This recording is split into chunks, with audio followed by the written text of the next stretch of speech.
Donc, nous allons continuer sur notre thème que nous avons intitulé les dénominations. Donc, ici, on parle des dénominations religieuses ou des dénominations d'église. Okay?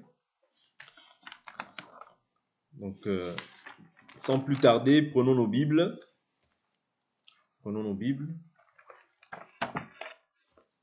Donc, nous entendons par dénomination une action d'attribuer un nom à une personne ou une chose.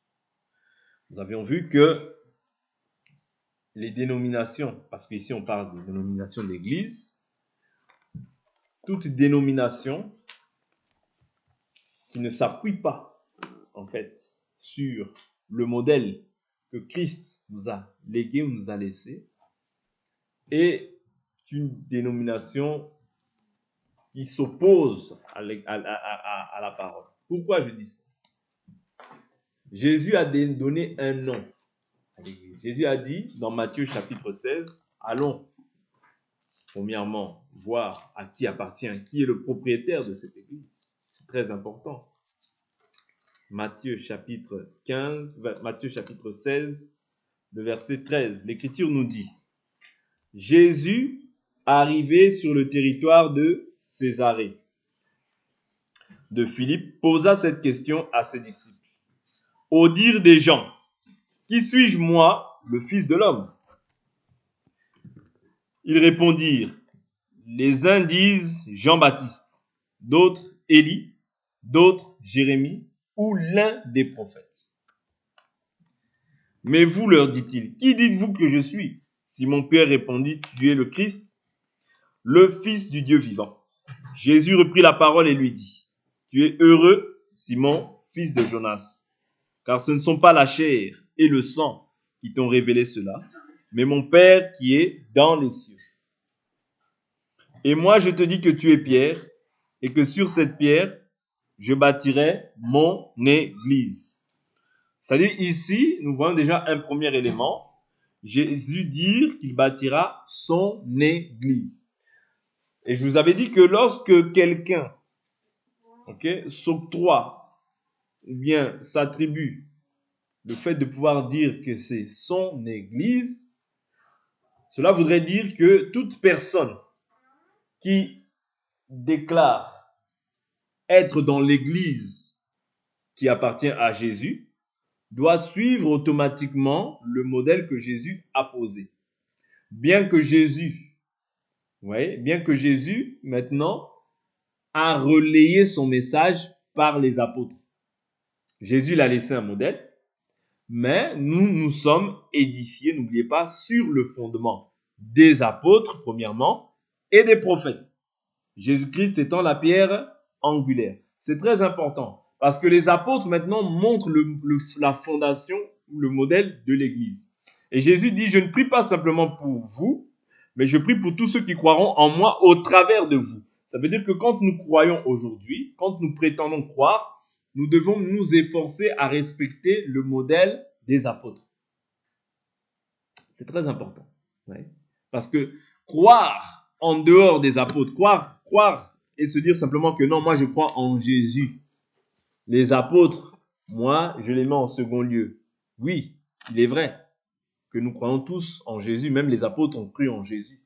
Mais tu ne peux pas croire en bafouant les apôtres. Si tu bafoues les apôtres, tu bafoues la doctrine que Jésus nous a léguée. Voilà pourquoi il ne s'agit pas même de dire que nous ne sommes pas une dénomination.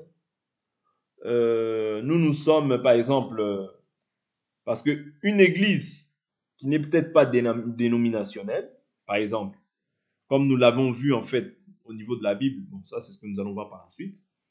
Par exemple, on voit l'église d'Éphèse, l'église de Corinthe, l'église, vous voyez, c'est-à-dire que c'était en fonction des villes qu'il donnait un nom. Vous voyez, église d'Éphèse, église de Corinthe, l'église qui est dans sa maison dans telle ou telle contrée. Vous comprenez? C'était comme ça qu'il fonctionnait. Ou bien, on voit encore d'autres noms qui sont mentionnés dans l'église. Ouais, on peut voir église de Dieu. OK? On peut voir assemblée de Dieu. OK? On peut voir assemblée des saints. OK? Qu'est-ce que c'est que toutes toutes ces choses-là. Ce sont des noms qui sont mentionnés dans l'Église. Voilà pourquoi on peut dire ces choses. On peut dire Église de Dieu, tu n'as pas péché. On peut dire Assemblée des saints, tu n'as pas péché. On peut dire Église de Christ, tu n'as pas péché. Parce qu'en fait, ce n'est pas tant le nom qui est important, mais c'est le modèle. Vous voyez, c'est-à-dire quand le modèle est respecté, c'est alors que la gloire de Dieu se manifeste. Vous comprenez? Mais si le modèle n'est pas respecté, Dieu ne peut pas se manifester là. Est-ce que vous comprenez? C'est très important. Vous voyez, parce que les dénominations, on va comprendre pourquoi en fait la plupart des dénominations en fait sont un péché. Ouais.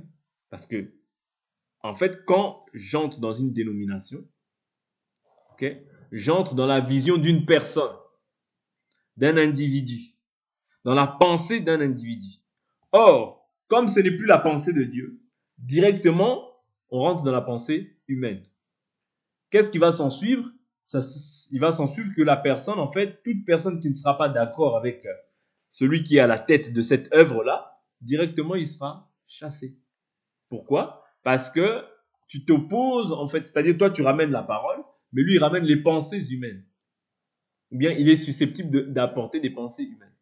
Et dès lors où toi, tu vas dire un mot, tu n'auras pas le droit de dire ton mot. Pourquoi? Parce qu'en fait, ça lui appartient. Voilà pourquoi j'insiste sur la définition de la dénomination.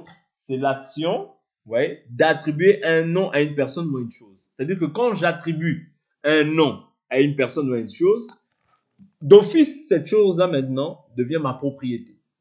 Voilà pourquoi Jésus dit mon église. Parce que l'église, c'est lui qui l'a racheté. Comment il l'a racheté? La Bible nous dit dans Apocalypse chapitre 5, il dit par son sang, il a racheté comment? Un peuple de toute race. Prenons l'écriture, Apocalypse chapitre 5. Voilà pourquoi il en est le propriétaire. Vous voyez? Parce qu'il a payé par son sang. Ok? Prenons l'écriture, Apocalypse chapitre 5. Apocalypse chapitre 5, je prends le verset 9. Il dit, et il chantait un cantique nouveau en disant, tu es digne de recevoir le livre et d'en ouvrir les sceaux, car tu as été immolé et tu as racheté pour Dieu par ton sang des hommes de toute tribu, de toute langue, de tout peuple, de toute nation. Tu as fait d'eux un royaume et des sacrificateurs pour notre Dieu et ils régneront sur la terre. Vous voyez? C'est-à-dire que ici, nous comprenons que quelle est l'action que Jésus a fait? Il nous a rachetés. Comment? Par le prix de son sang. Voilà pourquoi il peut dire que mon église, parce que c'est lui qui s'offre. Vous comprenez? Il s'offre pour cette église. Et il donne sa vie pour cette église. Vous comprenez? Voilà pourquoi il est la tête. Ouais. Il est la tête. Or, c'est dans la tête qu'il y a le cerveau. C'est dans la tête que résident en fait les consignes. Ouais. Parce que la tête, c'est ça qui va donner les consignes au corps, n'est-ce pas? Parce que un corps sans tête, ce n'est pas un corps. Sur un corps, il faut toujours qu'il y ait la tête qui soit posée dessus. Pourquoi? Parce que c'est la tête qui donne la directive au corps. Est-ce que vous comprenez? C'est la tête qui va donner la directive au corps. Comprenez bien ce que je suis en train de dire. Je suis en train de vous amener progressivement à comprendre en fait pourquoi être dans une dénomination dite chrétienne est un péché. Et moi, je crois que quelqu'un qui est un enfant de Dieu, Dieu peut permettre qu'il passe par ces choses-là, mais tôt ou tard, Dieu doit le faire sortir de là. Parce que la Bible nous dit, sortez du milieu de mon peuple, ne touchez pas à ce qui est impur, et moi je vous accueillerai. Vous comprenez? Or, qu'est-ce qui est impur? Est impur tout ce qui n'est pas pur, n'est-ce pas? C'est-à-dire, un faux enseignement, c'est une impureté. Vous comprenez? Lorsqu'on fait rentrer, en fait, des hérésies de perdition, ou bien des fausses doctrines, c'est impur, selon Dieu. Et quand on reste dans ces choses-là, on participe aux mauvaises œuvres de ces personnes. Est-ce que vous comprenez? Ça, c'est pas moi, hein. C'est deux gens qui disent ça. Prenons l'écriture. Deux Jean, verset 7. L'Écriture nous dit, 2 Jean, chapitre 1, verset 7. Car dans le monde sont entrés plusieurs séducteurs qui ne confessent pas Jésus-Christ, venu dans la chair. Voilà le séducteur et l'antichrist. Prenez garde à vous-même afin de ne pas perdre le fruit de notre travail, mais de recevoir une pleine récompense. Quiconque va plus loin et ne demeure pas dans la doctrine du Christ n'a pas Dieu. Celui qui demeure dans la doctrine a le Père et le Fils. Si quelqu'un vient à vous et n'apporte pas cette doctrine, ne le recevez pas dans votre maison et ne lui dites pas salut. Car celui qui dit salut participe à ses mauvaises œuvres. Ici, il s'agit d'une personne qui vient apporter une autre doctrine, c'est-à-dire que quelqu'un qui renie que Jésus est le Christ, qui ne confesse pas Jésus-Christ venu dans la chair. Ça, c'est une doctrine parmi les doctrines.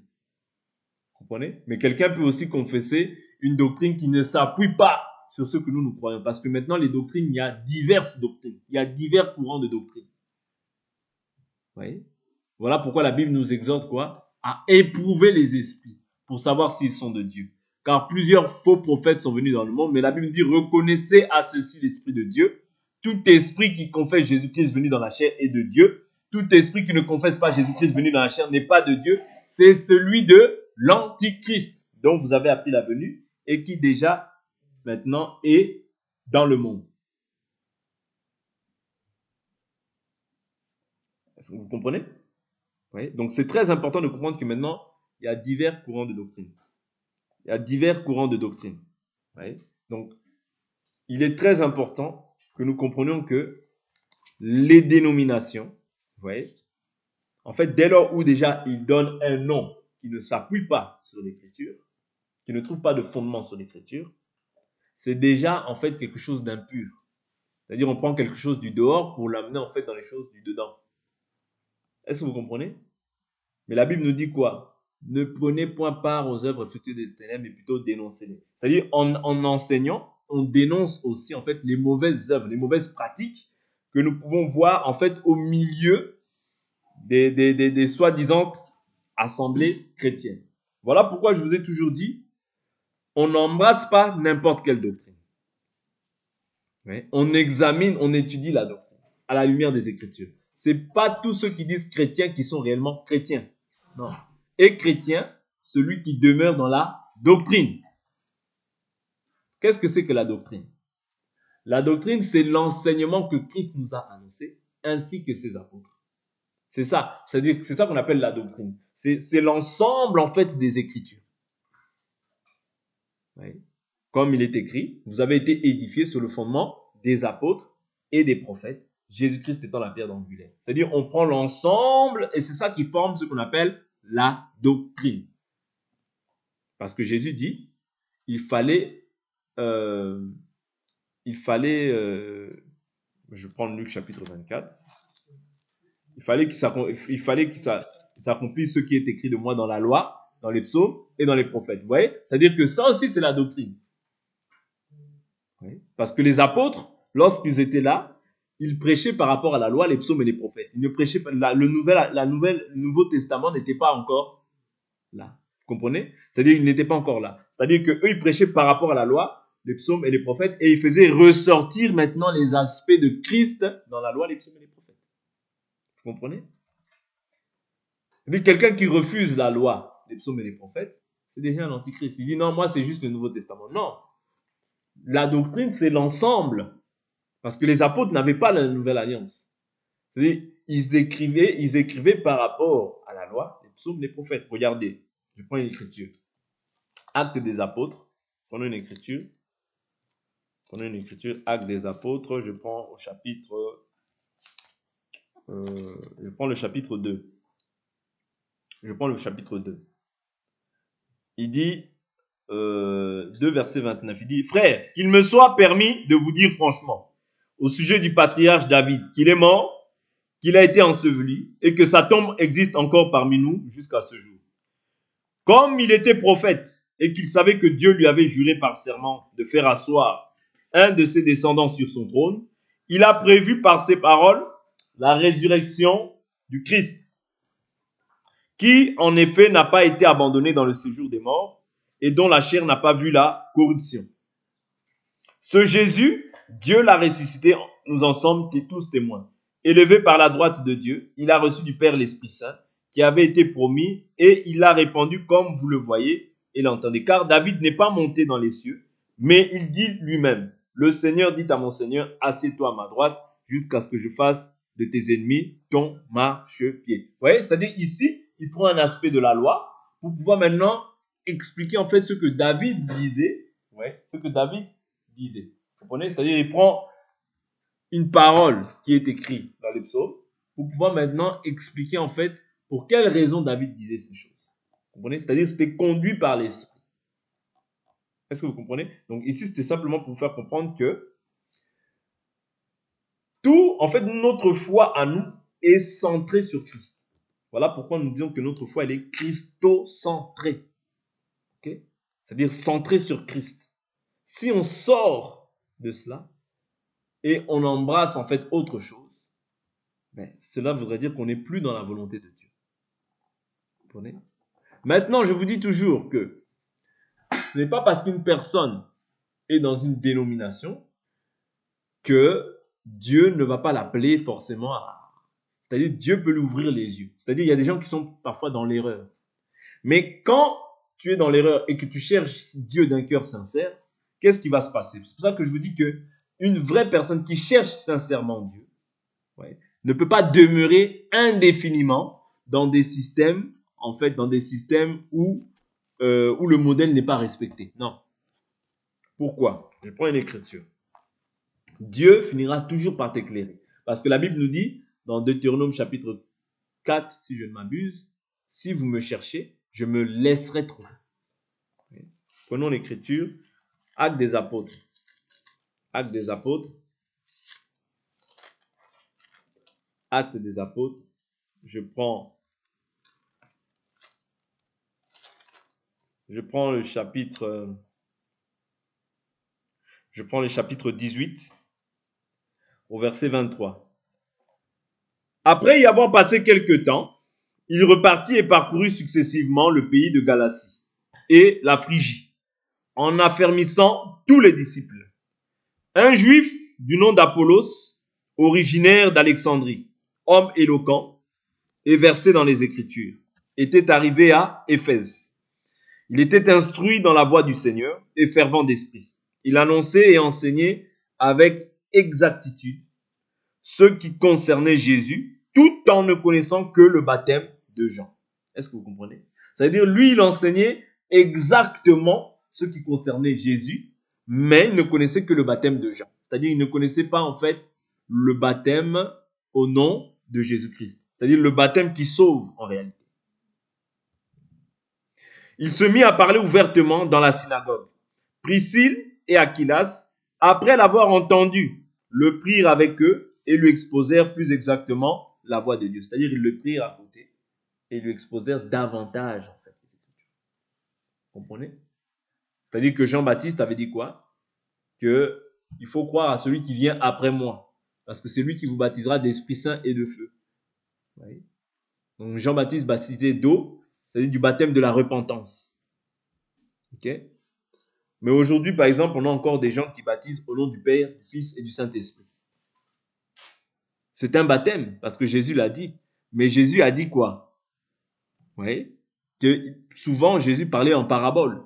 Il fallait que le Saint-Esprit vienne par la suite pour pouvoir expliquer davantage, en fait, ce qu'il en est.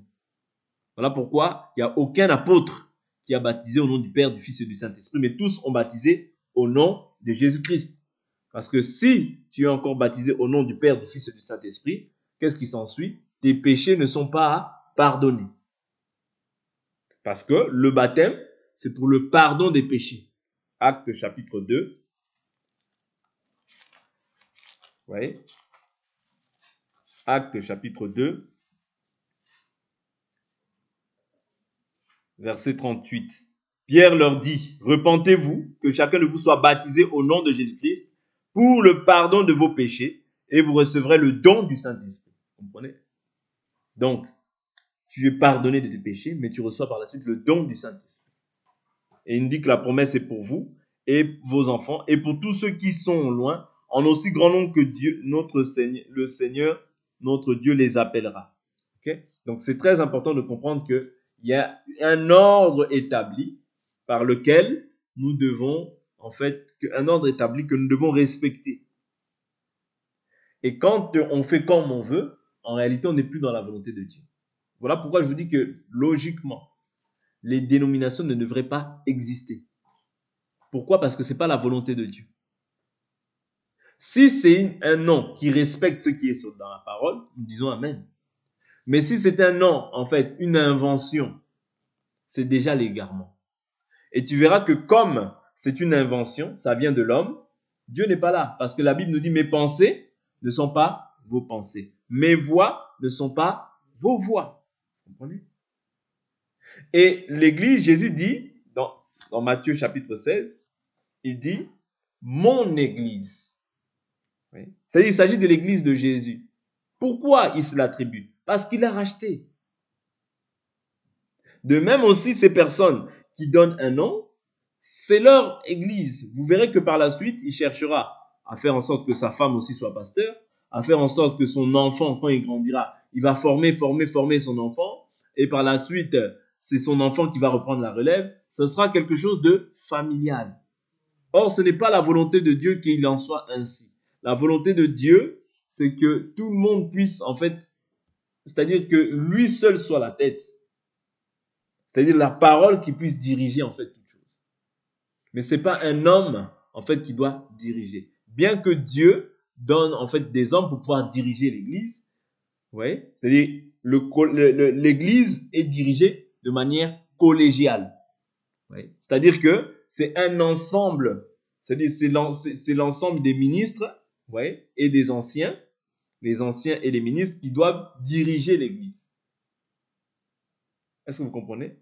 Mais dès lors où maintenant, ce n'est plus en fait le système que Dieu a établi, ça va être le système des hommes. Et le système des hommes, ça va être quoi? L'homme qui a donné le nom, qui est lui, sa famille, qui sont à la tête de cette chose. Vous comprenez? Pourquoi? Parce que c'est lui qui a donné un nom. C'est-à-dire qu'il a l'autorité en fait. Parce que quand on donne un nom à une chose, on a l'autorité sur cette chose, sur cette personne. Vous comprenez? C'est très important. Ok? Donc, je continue l'écriture dans Matthieu 16. Il dit, et moi je te dis que Matthieu chapitre 16, j'étais au verset, Matthieu chapitre 16, j'étais au verset,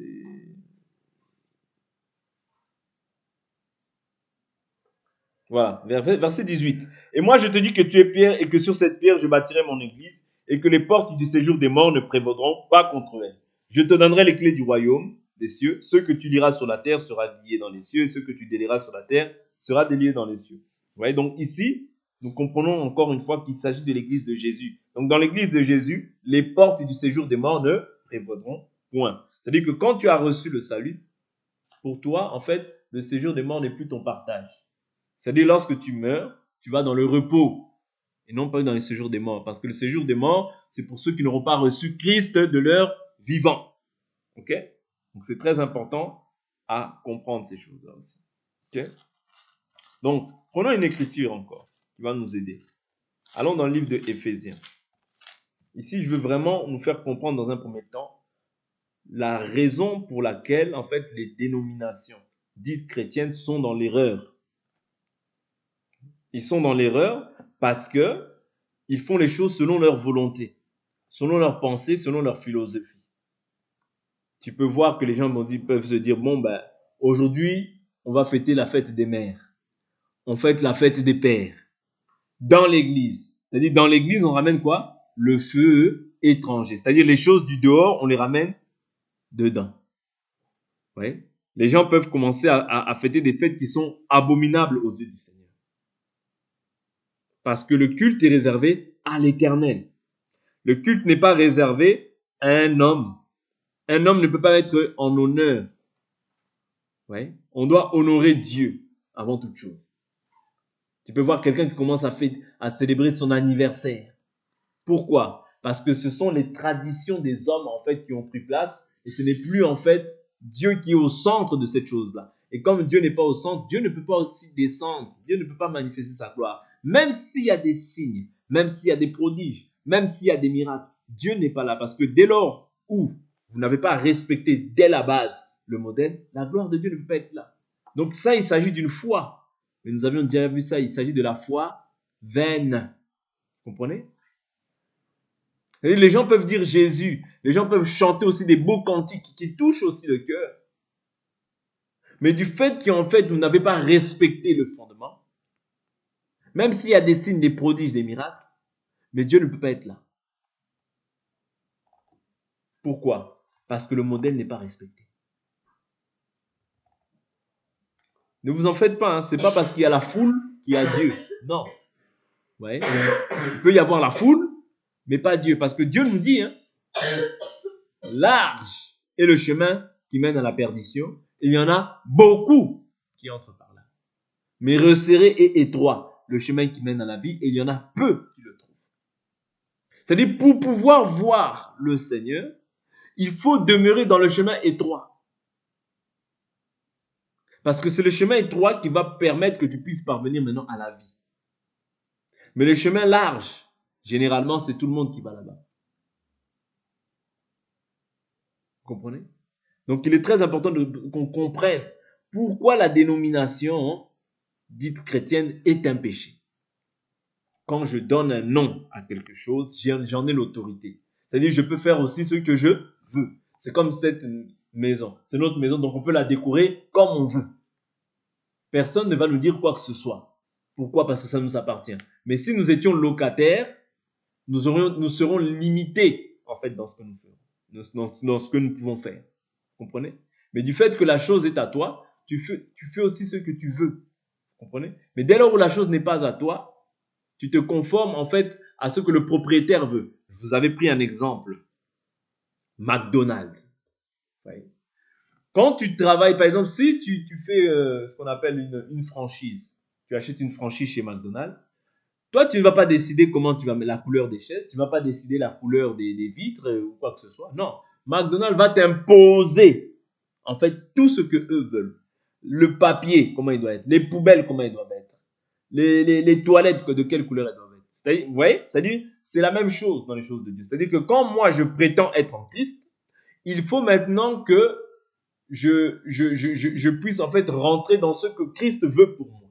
Sinon, je ne suis pas en Christ. Je peux dire Jésus des lèvres, mais en fait, Dieu, c'est-à-dire mon cœur est éloigné de lui. Pourquoi? Parce qu'en fait, ce que tu vas faire, ce sont des préceptes et des traditions d'hommes. C'est-à-dire tu vas t'attacher beaucoup plus aux traditions des hommes, mais très peu très peu au modèle en fait établi par Christ ainsi que par les apôtres. C'est en cela que nous comprenons que tous les gens qui demeurent dans ces choses-là, en réalité, sont infidèles. Est-ce que vous comprenez? Parce que si on comprend en fait par rapport à l'Église, comme Jésus veut, on comprend qu'en fait, il y en a beaucoup qui sont déjà infidèles, qui sont déjà en dehors de la volonté de Dieu. Et ce jour-là, ils diront, Seigneur, Seigneur, Seigneur, n'avons-nous pas fait cela? Il dira, non, retirez-vous de moi, je ne vous ai jamais connu. Pourquoi? Parce que de base, en fait, à la base, vous n'étiez pas avec lui. Ce n'est pas à la fin que vous serez avec lui. Est-ce que vous comprenez? À part si vous vous repentez entre-temps, Dieu vous envoie un serviteur, vous vous repentez à la parole de ce serviteur, pour rentrer en fait dans la volonté de Dieu. Mais si on reste dans les traditions, on reste borné dans nos traditions, dans nos manières de faire, on s'éloigne en fait du salut. Est-ce que vous comprenez? C'est ça en fait la vérité. La vérité, il n'y en a pas deux. Parce que quand tu cherches Dieu, Dieu finira, même si vous êtes dans l'erreur, mais si tu as un cœur sincère, dans ton cœur tu es sincère, tu ne cherches pas à dépouiller les gens, tu cherches vraiment à faire la volonté de Dieu, Dieu finira par vous envoyer quelqu'un pour pouvoir vous montrer en fait comment est-ce que nous devons rendre un culte à Dieu. Mais si vous vous enorgueillissez et tu te dis non, moi je n'écoute pas, nous on reste comme ça dans nos traditions, Dieu aussi vous laisse. Pourquoi? À ce moment-là, qu'est-ce qui s'applique? c'est le livre de 2 Thessaloniciens. Ouais, ils n'ont pas eu l'amour de la vérité pour être sauvés. Ouais, vous comprenez? Voilà pourquoi je vous dis toujours qu'il faut prier pour avoir l'amour de la vérité. Parce que l'amour de la vérité, c'est ça qui te sauve. Mais lorsque tu prends plaisir au mensonge, tu vas te plaire dans les traditions des hommes. Tu vas te plaire dans les festivités des hommes. Tu vas te plaire dans tout ce qui est tradition, mais qui ne s'appuie pas sur la parole. Vous comprenez? La fête des mères, la fête des grands-pères, ouais, l'anniversaire. Ouais. Toutes ces choses-là que vous allez ramener, en fait, ce sont des choses du dehors que vous ramenez au dedans. Mais pour votre propre ruine. Parce que la dénomination, déjà, le fait de donner un nom, ça ne s'appuie plus en fait sur les Écritures. Donc, d'office, Dieu ne peut pas être là. D'office. C'est-à-dire, si vous bafouez, voilà pourquoi la Bible nous dit celui qui ajoutera, j'ajouterai aussi les plaies décrites dans ce livre. Celui qui retranchera, je retrancherai aussi sa part de l'arbre de vie. C'est vraiment capital. Ce que je suis en train de vous dire, c'est capital pour la foi d'un enfant de Dieu. Dieu est dans la conformité. Même si vous êtes 2, même si vous êtes 3, Dieu est dans la conformité. La Bible nous dit, je suis derrière ma parole pour l'accomplir. C'est-à-dire, Dieu n'est pas dans les raisonnements humains. Non, oubliez. Dès lors où on ramène raisonnement, c'est-à-dire Dieu ne peut pas être là. Je vous dis toujours, je vous prends toujours cette écriture de Exode chapitre 25, verset 40, où Dieu dit à Moïse, Moïse, fais selon le modèle qui t'a été montré sur la montagne. C'est qu'une fois que Moïse avait terminé, c'est-à-dire que pendant qu'il construisait, Dieu n'était pas descendu. Ce n'est pas le fait de construire, ce n'est pas le fait de faire toutes ces choses-là, non, c'est le fait de se soumettre pleinement à tous les iotas de la parole. C'est-à-dire, c'est quand seulement vous avez pris le temps, la peine de pouvoir vous soumettre à tout ce que la parole dit, que la présence de Dieu descend. Vous comprenez? Parce que celui qui est de Dieu, la Bible dit, mes brebis entendent ma voix. Elles me connaissent, je les connais. Oui. Mais Jésus dit, vous n'êtes pas de mes brebis. C'est-à-dire que ceux qui ne veulent pas se soumettre à la volonté de Dieu, en réalité, ce ne sont pas les brebis du Seigneur. Même s'ils font des cultes du lundi au lundi, ce ne sont pas les brebis du Seigneur. Parce que les brebis du Seigneur entendent sa voix. Mais ceux qui ne sont pas les brebis du Seigneur, ils demeureront là-bas. Parce qu'ils cherchent la gloire, non pas venant de Dieu, mais venant des hommes. Parce que la gloire venant des hommes, c'est quoi? Ah, il a un grand temple. Ah, ils sont beaucoup. Ah, vraiment leur église est belle. Vous voyez, c'est ça, c'est comme ça qu'en fait les apôtres avaient jugé en fait le temple. Mais Jésus, quoi, est-ce que Jésus était impressionné? Il leur dit, il n'en restera pas pierre sur pierre qui ne soit renversé. Oui. Ils étaient épatés par les constructions, par la beauté de toutes ces choses-là. Mais toutes ces choses-là ne sont que des vanités et elles sont passagères. Mais la parole de Dieu subsiste éternellement. C'est ça, c'est à ça qu'il faut s'accrocher. Ce n'est pas tout ce qui peut frapper à l'œil. Parce que l'homme regarde à ceux qui frappent, mais Dieu regarde au cœur. Vous comprenez? D'où il est très important que nous comprenions en fait pourquoi les dénominations sont un péché. Demeurer dans une dénomination jusqu'à la fin, c'est un péché parce que tu prends part aux mauvaises œuvres des autres. C'est-à-dire tu participes à leurs mauvaises œuvres. D'où l'importance de comprendre ces choses-là. Quand tu comprends, quand on va finir cet enseignement, qu'on aura compris cet enseignement, je pense que déjà, non pas que nous allons dénigrer les autres, mais nous allons en fait toujours essayer de leur apporter de l'évangile avec amour pour qu'ils puissent en fait se repentir de toutes les actions qu'ils font et revenir dans la conformité à la parole. Parce que la Bible nous dit, Dieu ne désire pas la mort du méchant, mais il désire que le méchant se repente et qu'il ait la vie. C'est-à-dire, si nous avons compris ces choses-là, ce n'est que par la grâce. Il y a des gens qui ont grandi dans ces choses-là. Des fois, d'autres restent là-bas par rapport à leur amitié.